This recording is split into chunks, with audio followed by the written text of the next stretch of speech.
The investigation into the fire that displaced close to 1,000 guests of the Captain's Quarters Resort continuing tonight. The guests had their vacation plans abruptly changed yesterday morning when that fire forced an evacuation. According to Myrtle Beach Fire, it started in the bowling alley of the resorts.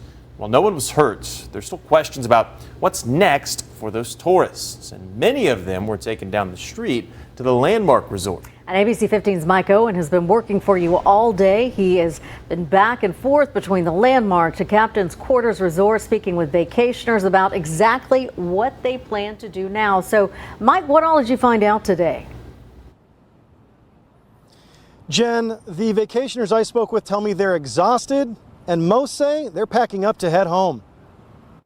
After a night at the Landmark, Nick and Destiny Lawson are packing up their truck to head back to Knoxville, Tennessee today. They tell me they're blessed to be alive after having to run out of their room early Wednesday morning barefoot. But it's people's kindness they're most grateful for. Family walks up behind us and taps me on my shoulder and says, "Here you go, it's a bag full of sandals for me, my wife, my kids." They went out and bought sandals for us and my kids who didn't have any shoes on their feet. Not everyone feels the same way. One guest even telling me he's considering suing the resort. I felt like I was one of the last people out, even though I heard some people wasn't informed till 9:45. I just expected somebody to beat on my door and tell me that there was a fire going on. Many people tell me they didn't hear fire alarms going off. That was the case for one couple who say the whole experience was traumatizing, especially with a toddler and a 3-week-old baby. Weren't going off, the sprinklers weren't going off, and the only alarm that we heard was from downstairs. We could barely hear it going off. But Captain Jonathan Evans with Myrtle Beach Fire says that in a situation like the one at Captain's Quarters, alarms don't always go off on every floor.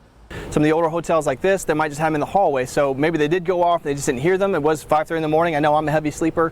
You know, it could be difficult to hear, or they only went off on certain floors that were affected the most, around the 6th and 7th floor. So if you're a little bit higher, they may not have gone off because they weren't in immediate danger. One couple I spoke with today tells me they're getting a full refund for yesterday and today, but others I spoke with were unsure. We reached out to Captain's Quarters Resort for comment, but did not hear back in time for this broadcast.